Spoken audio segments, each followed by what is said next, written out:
Hi, everyone. Welcome back to Uncensored. I'm Marianne, your host from Yachts Mermaids. And today I have First Officer Clarissa on the other side of the screen. And welcome, Clary.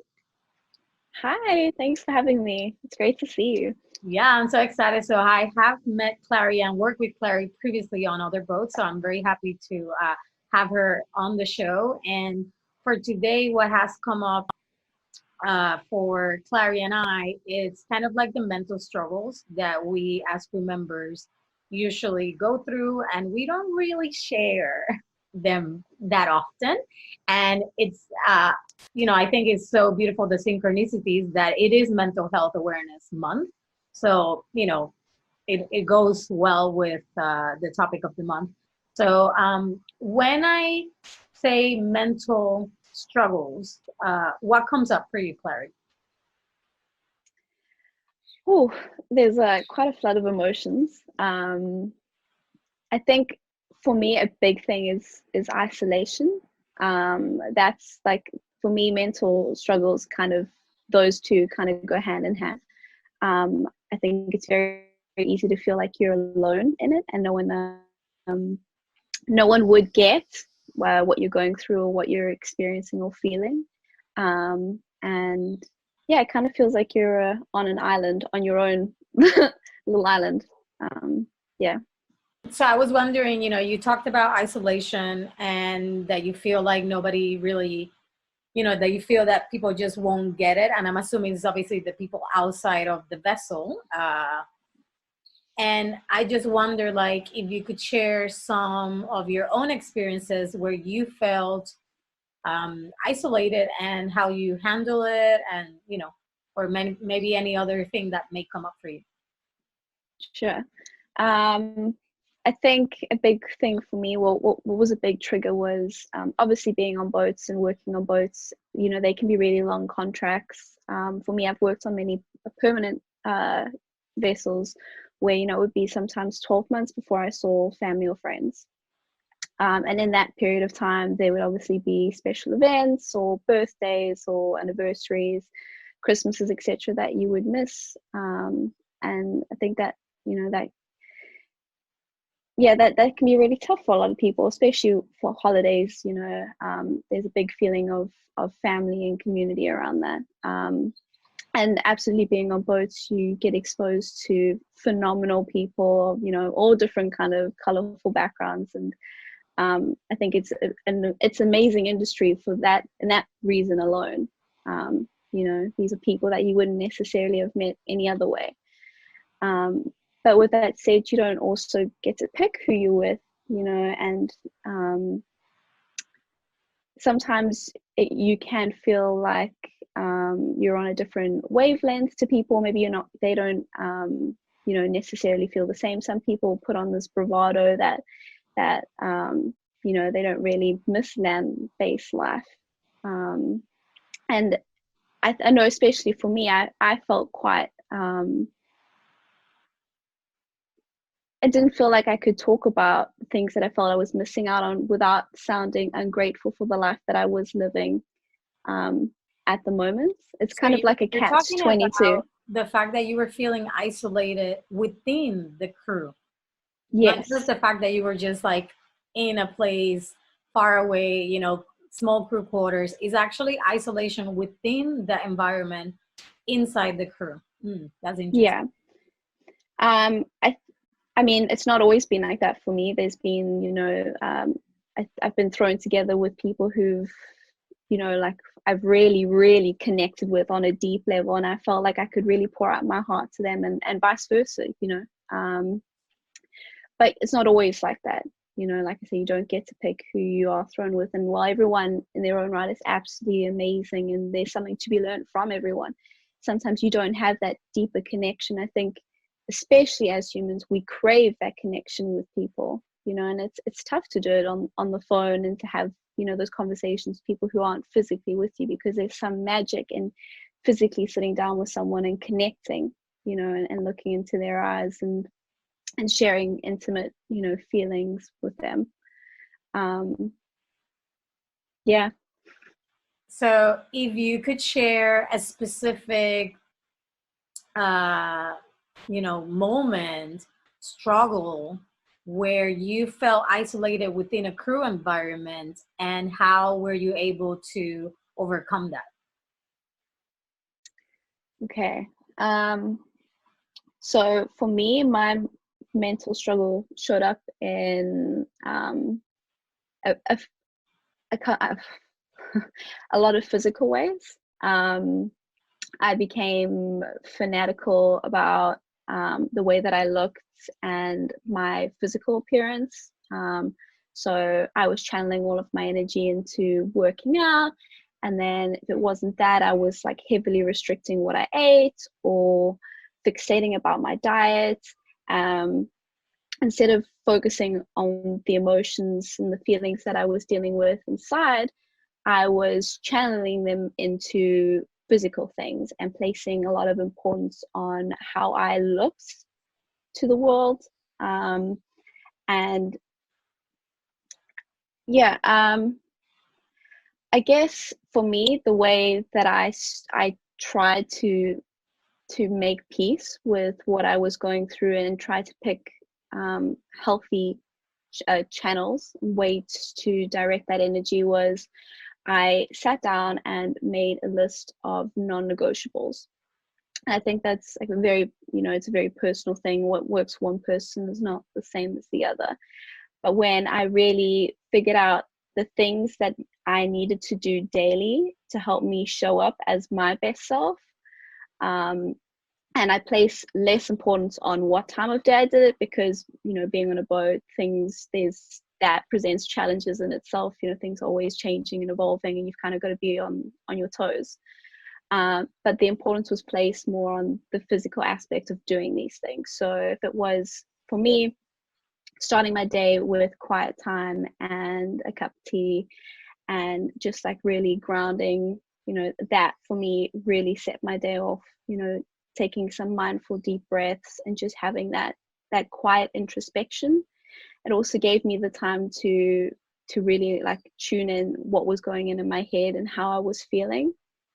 Journaling was a big one too, even if it was just one page of free writing, just getting everything out, being able to transmute that and put it onto paper actually helps you to make sense of a lot of the complex things that you're feeling, because often they show up as these feelings, but when you put it on paper, they're actually tangible and you can kind of sift through them and go like, oh, okay, well that makes sense. I understand why I feel that way. And I'm really seeking physical connection today and I'm really missing my mom at her birthday. Like, let me make it a priority to physically connect with someone. So me go and hug the chef and like just hug it out and really like get back into my body, and whatever that is that I feel like I'm lacking today, I can make it up in this environment. There's absolutely the platforms to do it. It's just about how you acknowledge those things. Another one for me was yoga, and I know that you share the same passion as me. But even if it was 15 minutes a day, it's easy to boss off. It offers a lot of flexible time. You can spend an hour and a half on your mat.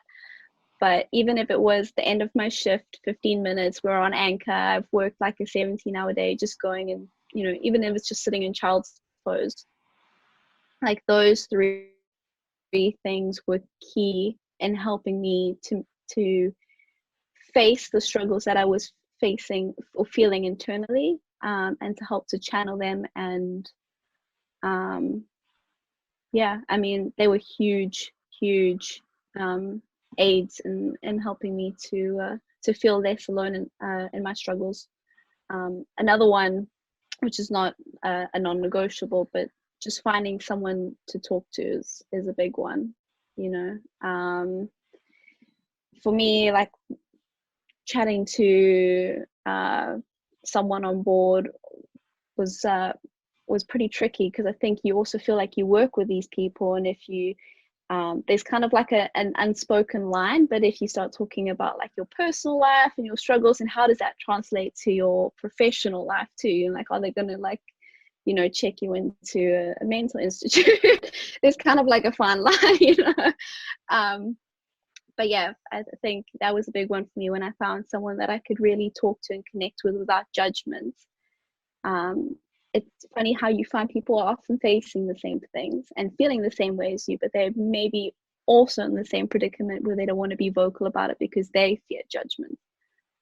So I think from that perspective, when I took a step back and looked at it like that, I was like, we're all going through the same thing, and it needs to become more widely spoken about and acknowledged. Yeah. Awesome. Thanks for sharing. So a lot of things were running through my mind when you're talking.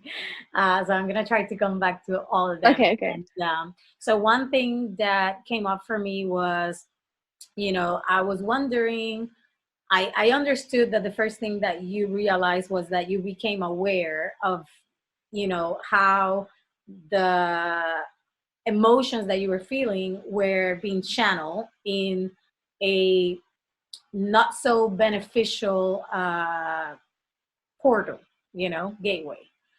So that's awareness right there, right? So that's like the first key to it. Because if you're not aware of something, you can't change it. And then you said that, you realized you had all these emotions and they weren't, you weren't really attending to them. That's why you were focusing uh, on this topic, I guess, in the body image. So my question is, I wonder what were those, if you may share, obviously, what were those emotions and feelings behind that took you to obsessing over your body image?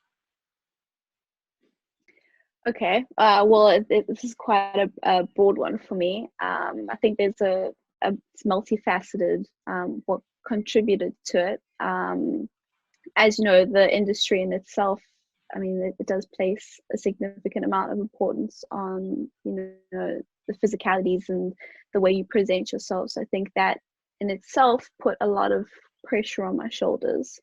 I felt like I needed to fit into, the kind of mold that is sort of the norm for this industry, like really petite and well manicured. And then another one for me, I think this comes from, well, I know it comes from a sense of insecurity. I've been a very insecure person for all of my life, and I have imposter syndrome, and which I'm making peace with slowly. But I've always felt like I've gotten places in my life and I maybe don't necessarily deserve to be there, even though I've worked my butt off to be there.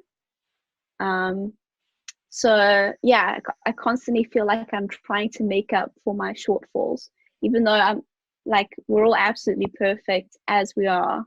I constantly felt like I had to make up for something that was of lack within myself.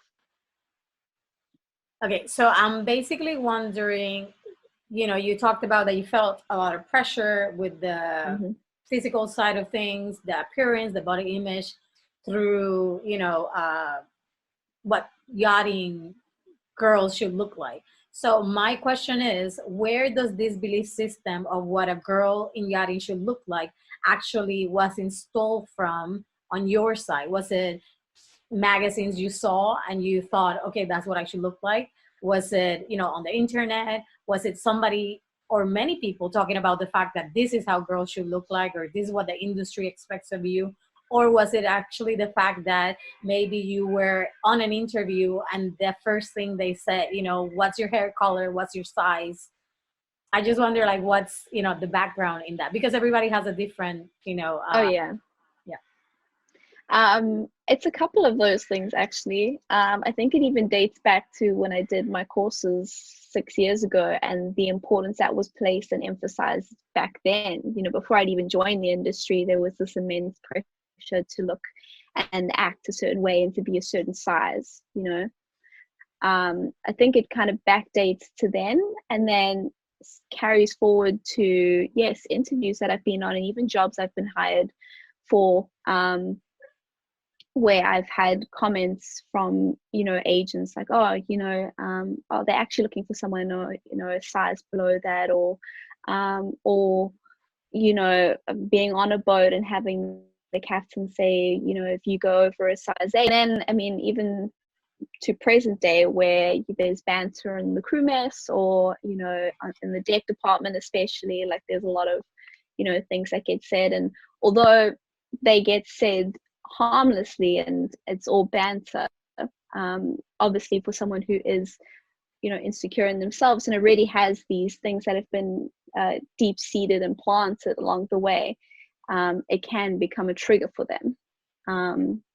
So yeah, I think it's a culmination of different things that have happened throughout, you know, well, my yachting career, but I know, I mean, I'm sure it's the same for a lot of women, and even men. I mean, there is also a stigma around that too, about, you know, being athletic and being built and good looking. I mean, but it is the industry, so I mean, you kind of know what you're signing on for.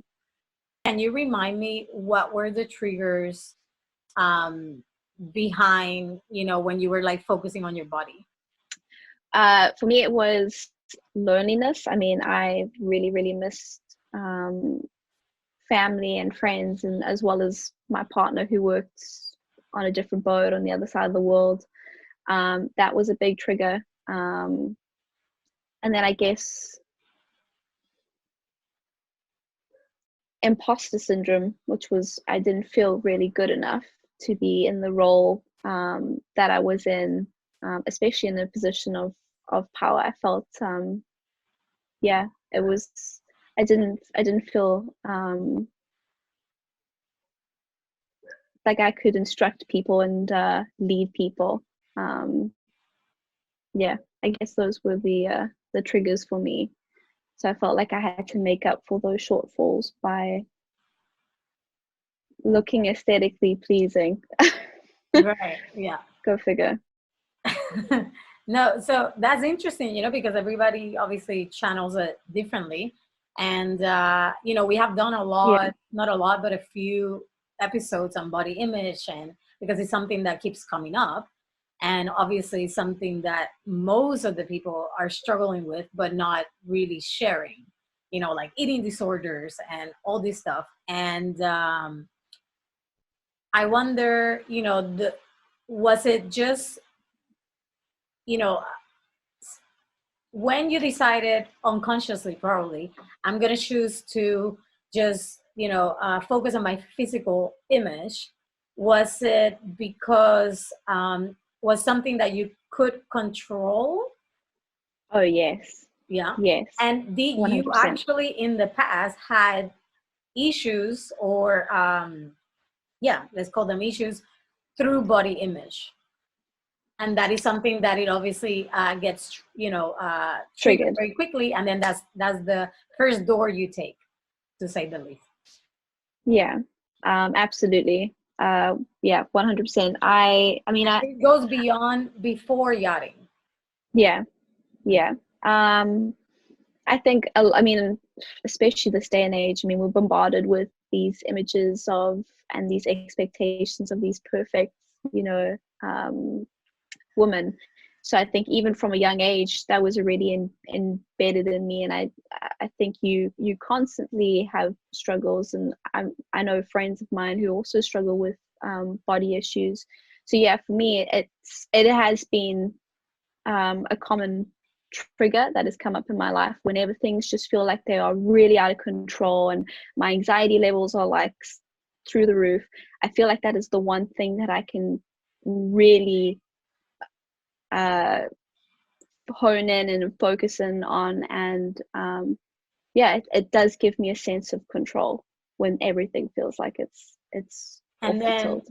how long did it took you between realizing, okay, I'm out of control, even though I'm trying to control this, you know, body image, and I'm not focusing really on what's being called to my attention, and those were your feelings and your emotions, that now you were just talking that, you know, the fact that you were feeling lonely and you weren't with your partner and your family, and that you didn't feel that you were good enough for the position that you were actually work your butt off to actually to achieve. And yeah, so I wonder, like, how long was that period for you where you were down that spiral, and when you all of a sudden, and what really got you to the other side of, like, to say, okay, I need to almost like, when did you hit bottom, Yeah. right, where you said, okay, I can't do this anymore, like I need to change something, and that's when you started implementing all the tools that you have learned in the past, journaling, taking time to ground, have a cup of tea, all that, your yoga, all that stuff. I think it happened sporadically throughout my yachting career, and then about the last year or so, things just kind of really sped up, until it felt like it completely just it took over my life. And I guess when I hit rock bottom, so to speak, it just hit me one day. I was in my cabin alone, which I spent a lot of my time. That was like the new norm. I've isolated myself completely. I very rarely interacted like with the crew outside of work hours. It was very much just like me time all the time. And I don't know, I can't really pinpoint what triggered it, but I just had this epiphany where I stopped and I had like this out of body experience where I looked down at myself and I was like my own little island. I'd completely stranded myself. I'd like kind of unconsciously pushed people away and stopped making efforts to interact and to be social, and I guess for me then I thought to myself, what have I done? What am I doing? This is not living. Like, this is not, in alignment with who you are. I am a very social person and I thrive off being around people, and that human connection is a huge one. It's one of my, my love languages. So I guess when I noticed that all these red flags, that I pushed everything that kind of made me away, then I really decided it was time to kind of pivot and to try and do the work to heal myself. And it didn't come naturally. I didn't all of a sudden have all the tools, but by listening to a lot of podcasts, reading a lot of self-improvement books, just being vulnerable and open with people and saying, look, I think I've messed up and I've gone wrong. And I'm kind of struggling to find my way back.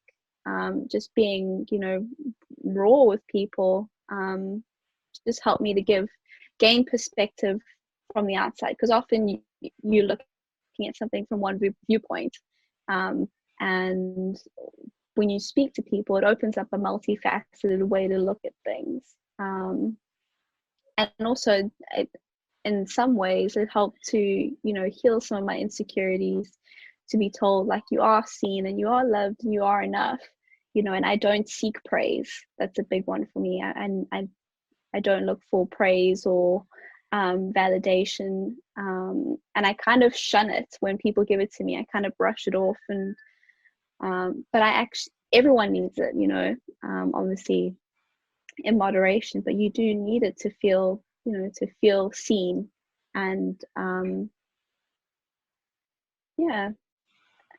accepted and cared for. And I love the fact that you went to the other extreme where you isolated yourself like a little island, and you call it me time, and then it was like, oh no, she's just having her me time, like whatever, when in fact you were doing exactly the same as somebody that goes out drinking, binge drinking every day. Is just the opposite of the spectrum. But at the end of the day, both of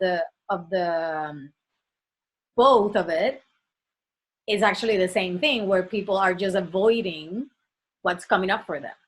Some people avoid it by isolating themselves and not drinking and just like me time, me time, me time, and not socializing at all. Self-work and self-care. Exactly. And that's just a facet, or whatever you want to call that. And then like a wall, and then the other wall where it's like, everything's fine, I'm just gonna drink, like this is who I am, blah blah blah blah blah.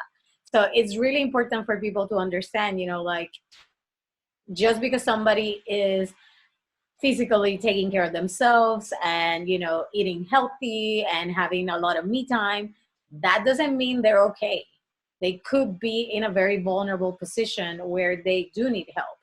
So I love the fact that, you know, you are sharing your story, because it Yeah. really helps understand other crew members, you know, to keep an eye on different perspective of how that struggle may be coming, you know, because people may think, oh no, Clary's not struggling, she got her shit together, you know, when in fact you were fucking struggling, you know. And then like they would think, oh, this one's struggling because he can't keep, you know, his hand off the beer, you know. So it's really it's fascinating to see, you know, the both sides of the spectrum, you Yeah. know.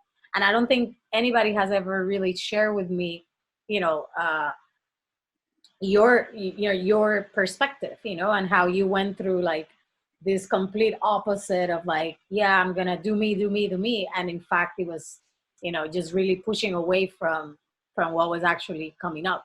So is there, is there anything, and you know, I love the fact that you said, you know, this is not something that just happened and then it got fixed. It has been something that you have been working on pretty much all your life. Yachting, you know, speed things up as usual, because it's like a very a specific type of environment that yeah, just it's good for it in a sense. I think like yachting is great for doing inner work, because oh my god, it's just like woo, Oh, shows you your mirror right there. yeah. Yeah. So, and then the last year, you felt like it really took a toll, and that's when you decided, okay, that's my bottom. I'm gonna start shifting, and you know, doing yoga, listening, asking for help, which all that's great. And then now you are also studying in between boats naturopathy. You said, which Mhm. is really awesome. So I kind of want to know, in that sense, maybe like what is naturopathy for those that don't know, and what advice can you give us, you know, like, I don't know, 3 tips on how to bring more of a natural uh, medicine stuff into our mental health. Okay. Um, so a little bit of that was broken up, but from what I did catch, I'm hope that I answer everything that you just asked.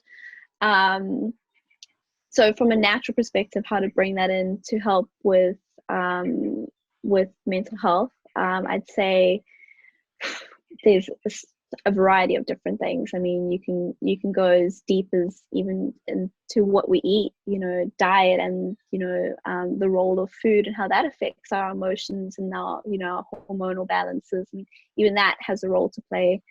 Um, but I think, I mean, I swear by essential oils, but they are very underrated. You know, for me, you have to find something that really clicks with you. But you know, just picking up an essential oil when I'm feeling like maybe a little listless or a little low, and just like especially sweet orange, and just smelling that is like an instant pick me up. And if I know like I'm being triggered and I'm having a bit of an off day, you know, I will try and surround myself with all the smells that really ignite like those really good happy emotions. And I will try and make sure that I stick to my non-negotiables. I, you know, add more emphasis on taking mindful deep breaths throughout the day, like whether I'm, you know, outside gardening, like I will stop and take a deep breath and try and make sure that I implement more moments of awareness and presence in my day, um, rather than just being on that cycle that kind of runs away with that mental dialogue that tends to run away with me on my off days. Um, yeah, I'd say those are 2 big ones. And I forgot about that. I'm glad you brought it up, which it was the non-negotiables, which I totally agree. We need to have boundaries, and that those boundaries, we tend to think that they're outside of us. You know, I need to have boundaries with the mate. I need to have boundaries with my mother. When in fact, yes, there may be those, but you also have to have your own boundaries with yourself. And I love For the sure. fact that you sat down when you hit bottom and you said, okay, what's my negotiables and what's my non-negotiables, you know?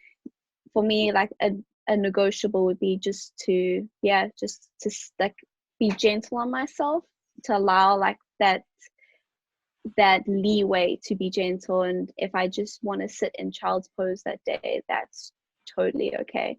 To place less importance on, you know, working up a sweat and burning calories and feeling like I pushed myself, but to just being mindful and that my body just wants to, you know, just be in that position for 45 minutes or 20 minutes, whatever it is, and not being regiment or hard on myself because of it. Hmm. Well, thank you so much for sharing your story. I think it has given us a lot of insight of what, you know, what mental struggles are like and what mental health really looks like, because a lot of people think, you know, it's depression and it's all these very extreme things, you know, like I want to, you know, kill myself or whatever. And those are real, you know, like, 'cause, hey, I have been through them.